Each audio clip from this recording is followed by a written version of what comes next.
ರಾಜ್ಯದಲ್ಲಿ ಗ್ಯಾರಂಟಿ ಯೋಜನೆಗಳನ್ನು ನಿಭಾಯಿಸೋಕೆ ಪಡ್ತಾ ಇರೋ ಪಾಡು ಸರ್ಕಾರಕ್ಕೆ ಗೊತ್ತಿದೆ. ಚುನಾವಣಾ ಮುನ್ನ ಘೋಷಣೆ ಮಾಡಿದ್ದ 5 ಗ್ಯಾರಂಟಿಗಳನ್ನು ಜನರಿಗೆ ತಲುಪಿಸೋದಕ್ಕೆ ಇತರ ಅಭಿವೃದ್ಧಿ ಕಾರ್ಯಗಳ ಅದನ್ನೇ ಮರೆತಂತೆ ಕಾಣಿಸ್ತಾ ಇದೆ. ಹಿರಿಯ ನಾಗರಿಕರಿಗೆ, ವಿಧವೆಯರಿಗೆ ಸರ್ಕಾರದಿಂದ ಸಿಗಬೇಕಾದ ಪಿಂಚಣಿ ಕೂಡ ಸರಿಯಾಗಿ ಸಿಗ್ತಿಲ್ಲ ಅಂತಿದ್ದಾರೆ ಜನ. ಈ ಬಗ್ಗೆ ಪಬ್ಲಿಕ್ ಟಿವಿ ರಿಯಾಲಿಟಿ ಚೆಕ್ ಅನ್ನ ಮಾಡಿದೆ, ನೋಡಿ.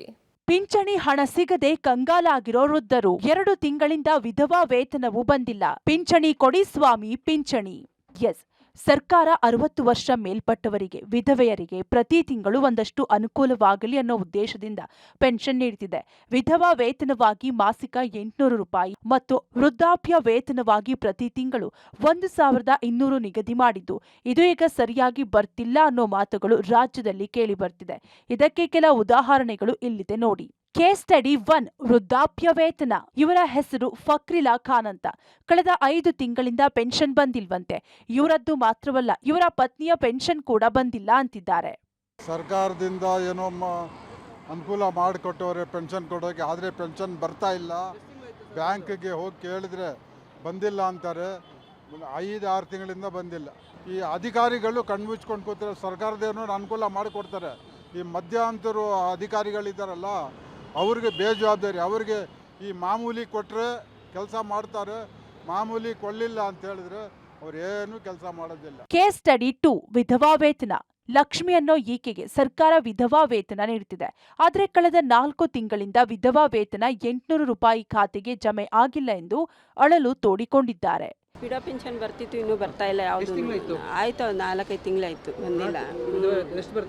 800 ರೂಪಾಯಿ ಕೇಳಿದ್ವಿ, ಇನ್ನು ಬಂದಿಲ್ಲ ಅಂತ. ಬಂದ್ರೆ ಬರತ್ತಲ್ಲಮ್ಮ ಅಂದ್ರು.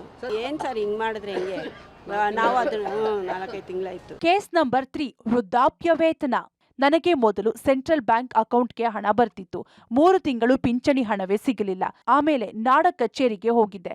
ಕಚೇರಿಯಿಂದ ಕಚೇರಿಗೆ ಅಲೆದ ಮೇಲೆ KYC ಮಾಡಿಸಿದ ಮೇಲೆ ಹಣ ಬಂತು. ಇದೀಗ 2 ತಿಂಗಳಿಂದ ಹಣವೇ ಬಂದಿಲ್ಲ ಎಂದು ಸುರೇಶ್ ಬಾಬು ಅಸಮಾಧಾನ ಹೊರಹಾಕಿದ್ದಾರೆ. ಸೆಂಟ್ರಲ್ ಬ್ಯಾಂಕಿಗೆ ಕೊಟ್ಟಿದ್ದು, ಸೆಂಟ್ರಲ್ ಬ್ಯಾಂಕ್ನೊಳಗೆ ಬರ್ತಾ ಇತ್ತು. ಆದರೆ ಇವಾಗ 3 ತಿಂಗಳಿಂದ ಬಂದಿಲ್ಲ. ಆಮೇಲೆ ನಾಡ ಕಚೇರಿಗೆ ಹೋಗಿದ್ದೆ, ಅವ್ರಿಗೂ ಅರ್ಜಿ ಕೊಟ್ಬಿಟ್ಟು ಬಂದೆ. ಈ ಥರ ಬಂದಿಲ್ಲ 3 ತಿಂಗಳಿಂದ. ಯಾರು ಕೇಳಿದನು ಇಲ್ಲ ಇಲ್ಲ ಇಲ್ಲ ಅಂದರು. ಕೇಸ್ ಸ್ಟಡಿ 4, ವಿಧವಾ ವೇತನ. ನನ್ನ ಗಂಡ ಸತ್ತಾಗಿನಿಂದ 800 ರೂಪಾಯಿ ಬರ್ತಿತ್ತು. ಈಗ 2 ತಿಂಗಳಿಂದ ಬಂದಿಲ್ಲ ಅಂತಿದ್ದಾರೆ. ಪೋಸ್ಟ್ ಆಫೀಸ್ಗೆ ಹೋಗಿ ವಿಚಾರಿಸಿದ್ರೆ ಏನೋ ಗಲಾಟೆ ಇರಬೇಕು, ಜನವರಿ ಬಳಿಕ ಬನ್ನಿ ಅಂತಿದ್ದಾರೆ ಎಂದು ಪಿಂಚಣಿದಾರರಾದ ಉಮಾ ಅಳಲು ತೋಡಿಕೊಂಡಿದ್ದಾರೆ.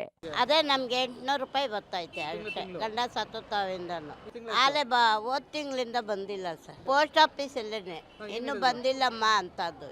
ಅದೇ ಜನವರಿ ಕಳೆದ್ಮೇಲೆ ಬರ್ರಿ ಅಂತ ಹೇಳಿದ್ರು. ಕೇಸ್ ಸ್ಟಡಿ 5, ವೃದ್ಧಾಪ್ಯ ವೇತನ. ಇವರು ದೊಡ್ಡಬಳ್ಳಾಪುರದ ನಿವಾಸಿ ಜಗನ್ನಾಥ್ ಅಂತ. ಕಳೆದ 3 ತಿಂಗಳಿಂದ ಓಲ್ಡ್ ಏಜ್ ಪೆನ್ಷನ್ ಬಂದಿಲ್ಲ. ಬ್ಯಾಂಕ್ಗೆ ಹೋದ್ರೂ ಏನೂ ಯೂಸ್ ಇಲ್ಲ. ಪಿಂಚಣಿ ಹಣದಿಂದ ಮೆಡಿಸಿನ್ ತಗೋತಿದ್ದೆ. ಈಗ ಬಹಳ ಕಷ್ಟವಾಗಿದೆ ಎಂದಿದ್ದಾರೆ. ಓಲ್ಡ್ ಏಜ್ ಪೆನ್ಷನ್ ಬರೋದು 1200. 3 ತಿಂಗಳಿಂದ ಬಂದೇ ಇಲ್ಲ ಸರ್. ಬ್ಯಾಂಕ್ ಮಾಡಿಸಿದ್ದೀವಿ, ನಮಗೇನಿಲ್ಲ. ಅಲ್ಲೋ ಕೇಳಿ 1 ರೂಪಾಯಿ ಇಲ್ಲ ಸರ್. ಔಷಧಿಗೆ ಏನಕ್ಕೆ ಆಗುತ್ತೆ, ತುಂಬ ಕಷ್ಟ ಸರ್. ಕೇಸ್ ಸ್ಟಡಿ 6, ವೃದ್ಧಾಪ್ಯ ವೇತನ. ನನಗೆ 64 ವರ್ಷ, ಹಾರ್ಟ್ ಪ್ರಾಬ್ಲಮ್ ಇದೆ. ಪಿಂಚಣಿ ಬರೀ 600 ರೂಪಾಯಿ ಬರ್ತಿತ್ತು. ಕಳೆದ 2 ತಿಂಗಳಿಂದ ಅದು ನಿಂತು ಹೋಗಿದೆ. ಯಾಕೆ ಏನೋ ಗೊತ್ತಿಲ್ಲ ಅಂತಿದ್ದಾರೆ ಕಗ್ಗಲಿಪುರದ ಶಿವಕುಮಾರ್. 600 ರೂಪಾಯಿ ಕೊಡ್ತಾ ಇದ್ದಾರೆ. ಬರೀ 600 ರೂಪಾಯಿ ಕೊಡ್ತಾ ಇದ್ದಾರೆ. ಇವಾಗ ನಮ್ಗೆ 64, 61 ನಮ್ಮದು. ನಾವು ಮಾಡಿಸಿದಾಗ ಬರೀ 600 ರೂಪಾಯಿ ಕೊಡ್ತಾ ಇದ್ದಾರೆ. ನಮಗೂ ಹಾರ್ಟ್ ಪ್ರಾಬ್ಲಮ್ಮು.